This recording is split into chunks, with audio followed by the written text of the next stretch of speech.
বুঝতে হবে যে কোন পরিপ্রেক্ষিতে আজকে আমরা ভারতবর্ষে দাঁড়িয়ে রয়েছি।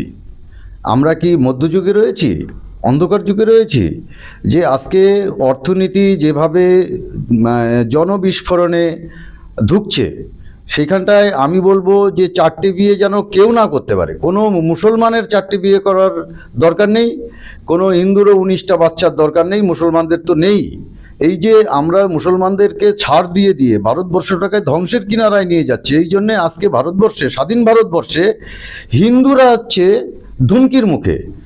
এই যে ফান্ডামেন্টালিস্টরা হিন্দুদেরকে ধুমকি দিচ্ছে সারা ভারতবর্ষ জুড়ে। এইটা হতো না যদি নাকি এই মুসলমানদেরকে ছাড় না দিয়ে দেওয়া হতো। এই যে মুসলমানরা যেভাবে নাকি আজকে ভারতবর্ষের আইন কানুন নিয়ে ছিনিমিনি খেলছে, এই আমাদের নিজেদের যে কনস্টিটিউশন আসে, সেই কনস্টিটিউশনের দুর্বলতার জন্য আজকে আমাদের এই দুর্দশার সম্মুখীন হতে হচ্ছে।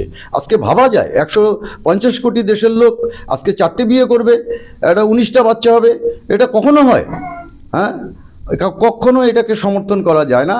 এবং যাতে ভারতবর্ষ সুখে শান্তিতে এই উগ্রপন্থা মুক্ত ভারতবর্ষ হতে পারে, তার জন্যে আমাদের সর্বত্র একত্রিত হয়ে এই ভারতবর্ষের অর্থনীতিকে এগিয়ে নিয়ে যেতে হবে।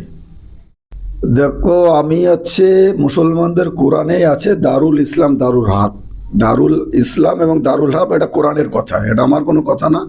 দারুল ইসলাম কোনটা?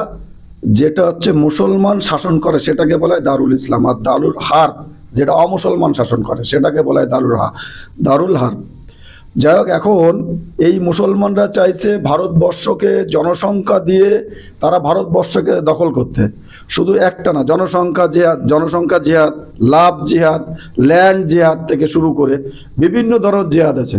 এই জিহাদের মাধ্যমে ভারতবর্ষকে তারা দখল করতে চাইছে। আর তারপরে তাদের নবী মোহাম্মদ, সেও একাধিক বিয়ে করেছে এবং প্রচুর জনসংখ্যা তাদের মধ্যে এটা আছে। তারা তাদের ধর্ম থেকে এগুলো করছে। তা আমাদের নবনীত যে উনি আমাদের যে একটা বলেছেন, এটা একদম সঠিক কথা বলেছেন, আমি তাকে সমর্থন করছি। কারণ আমাদের ধর্মেও এরকম অনেক ইতিহাস আছে, যেরকম ভগবান রামচন্দ্রের পিতারও 4টে বিয়ে ছিল, অর্থাৎ একাধিক সন্তান ছিল। তো এরকম আমাদের মধ্যে বহু বিবাহ প্রথাও চালু করা হোক এবং সন্তানের সংখ্যা বাড়ুক। কারণ হিন্দুর সংখ্যা যদি কমে যায় তাহলে পৃথিবী ধ্বংস হয়ে যাবে। কারণ এখানে হিন্দু একটা মানবতার নাম, আর হিন্দু যেখানে সংখ্যা কমে গেছে সেখানে হিন্দুরা সংখ্যালঘু হয়ে গেছে, সেখানে হিন্দুরা নির্যাতিত হয়ে গেছে, সেখানে হিন্দুদের অস্তিত্ব আজকে বিলীন হয়ে গেছে। তাই হিন্দুর সংখ্যা অবশ্যই বাড়ানো উচিত, অবশ্যই হিন্দুদের বাচ্চা বেশি করে নেওয়া উচিত এবং প্রয়োজনে আইন এগুলো করে। নবনীত রানা যে কথাটা বলেছে এটা একদম সঠিক কথা বলেছে। হিন্দুর জনসংখ্যা বৃদ্ধি না করলে ভারতবর্ষকে টিকিয়ে রাখা সম্ভব না। তাই আমরা নবনীত রানাকে সমর্থন করছি এবং প্রত্যেকটা হিন্দুর আজকে নবনীত রানাকে সমর্থন করা উচিত।